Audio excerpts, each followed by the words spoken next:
Do you want to learn how Transformer YouTubers do shots like this? Take this! And this?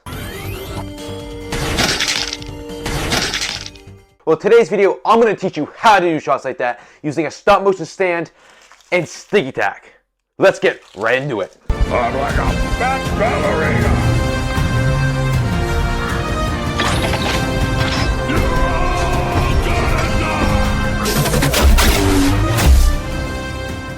Alright, to start, I'm going to be showing you off of kind of my gear layout for now for stop motion. If you are a stop motion creator, I would highly recommend you having something like this because it is very nice and very convenient.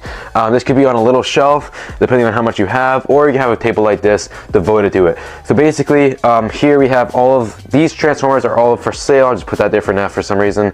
But all of this stuff is props. So these are swords, you got guns, you got different blast effects and whatnot, and then you have the bigger pieces, and then the bigger guns. This allows you to just go and grab, oh, I need this, or I need that, or I need this, when you're filming a scene and you don't have a gun with the character. And it's very effective. You can also have some of these tacks, which help you hold up these things that you can buy at Walmart for like $1. And you also have all of your tripods. This is my secondary tripod, my other two small tripods, my DSLR camera, and my two clickers. If you do not have a clicker and you are a stop motion creator, you need to get a clicker. They're like 20 bucks on Amazon and they come with a tripod. But the thing we are focused on today is the stand and the Sticky Tac. So let's get right into which one should you use? Should you use both of them, or is one better? Alright, so right now we have 3 items on the table. We have the Sticky Tac that we can use. We have Play-Doh, which is a very old stop motion technique, and we have this nice stand.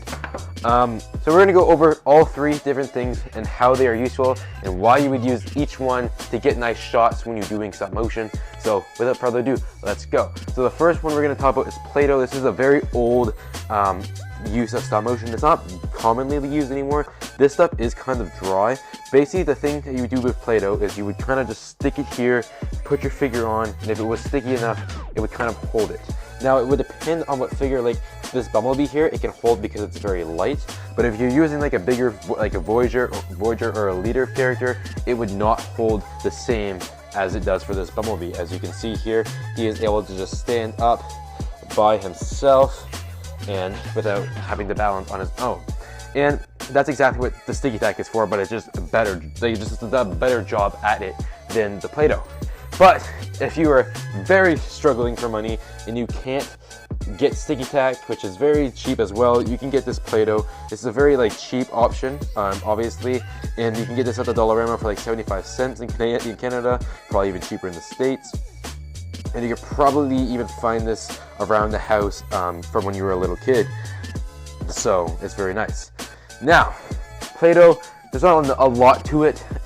Again, like a figure like this can hold itself up pretty straightforward, but when you get into a character like Crosshairs here, who just doesn't hold himself up, it is very nice to be able to have something like Play-Doh because this guy just falls over and doesn't stand up. But now, the bad side of Play-Doh is that it is just not sticky enough. It just doesn't have enough stick to it, and it does like kind of crumble if you move it too much, and it just doesn't hold something for very long. That's where we substitute the Play-Doh for the Sticky Tac. So this is the white Sticky Tac. It's not the best Sticky Tac. Again, the blue is the best Sticky Tac. It is the most expensive Sticky Tac, but the blue tac is a lot better. This stuff still works, so this is for like $5 at Walmart. The blue tack is like maybe 10 at Walmart Canadian, but this stuff is very nice and very sticky. It doesn't come apart very easily like the Play-Doh, and you basically just stick it wherever you want to film. You take the figure in whatever pose you want, like a kicking pose, you stick it on there, and there you go. You can barely see the tack. And if you wonder how a lot of our stop motion creators do these shots of these wide shots of characters kicking or punching in a weird angle, this is how we do it. We hold it with the Sticky Tac because it is a necessity if you're doing stop motion to have Sticky Tac. I haven't been using it as much because I've had my own way of animating, and that is basically taking the camera, zooming in very wide, having my hand here, and then holding the character where they kick. So like like kind of like that and not getting my hand in the actual frame, and it does work very well. If you guys want a full tutorial on how I do that, let me know down in the comments, and I will be definitely good to do that. But for Sticky Tac, it is a very, very good tool, and that would basically be how you would use it. So basically, you could even do it like a pose like this. I don't know if I'm able to get it to stay right now, but like basically you could get him to stand like this. I did this in the Christmas special last year where he just stands like that, and again, you have to put more, but even that little piece of Sticky Tac was able to hold him there for at least 5 seconds, which is very, very good and very, very helpful when you do film, because it's annoying when these things just randomly fall over with the wind. But yeah, now you might be asking, well, how do some stop motion YouTubers do aerial shots of planes or of characters flying or of any of that? And that is what we'd use the stand for. A lot of Panda Jacks, you guys would probably know Panda Jack, uses this in his earlier videos. He still uses it sometimes, but not this specific one, but he uses a variation of it. So basically this stand is very, very nice. The reason being is you can have a lot of different clips that you can kind of hold each character from. So depending on how the height of the angle that you're filming at, so if I was filming like this, it would kind of look weird, but like if you're doing it from ground level, it would look better. So basically, if say you want Hot Rod jumping into something, you would kind of put his legs like so, you would clip the clip, and he just stands there, right? And then if you get it at the right zoom and the right angle, it looks like he's just flying or jumping in this case, right? So there's a lot of things you can do with a stand. Some YouTubers like crop it out and they like have this full motion and then they crop this out. Me personally in Panda Jet, like we just don't, which is okay, and it looks fine because it is a stop motion. But if you're doing professional work, you would definitely cut it out. But like again, another thing it helps for, which is very, very good, is being able to do walking cycles. So for say, you could have him kind of walking like this, and it would look very, very fluid instead of trying to do that without the stand and him just fall over again and again and again. So this very much helps him not do that. Another thing the stand is very good is for aerial shots of Seekers or of any Transformer plane or anything, any plane in general. You can kind of just, if you can end up getting this thing stuck in this like thing here, and you can get it level.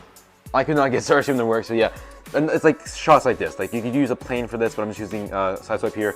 Basically, this shot would be him like going off a cliff, so you could kind of show him going up a cliff, have his wheels turning, and then all of a sudden he goes down into the actual motion of him landing. So that is a very good way to use this stand, as well as you're doing like G1 style flying for these characters. You just take, like I showed before, you take them, you position them in the right way so that they look like they're flying. And Hot Rod is falling apart today, but you kind of zoom into the frame of him flying, and then you kind of move it like that, so it gives the illusion that he's flying.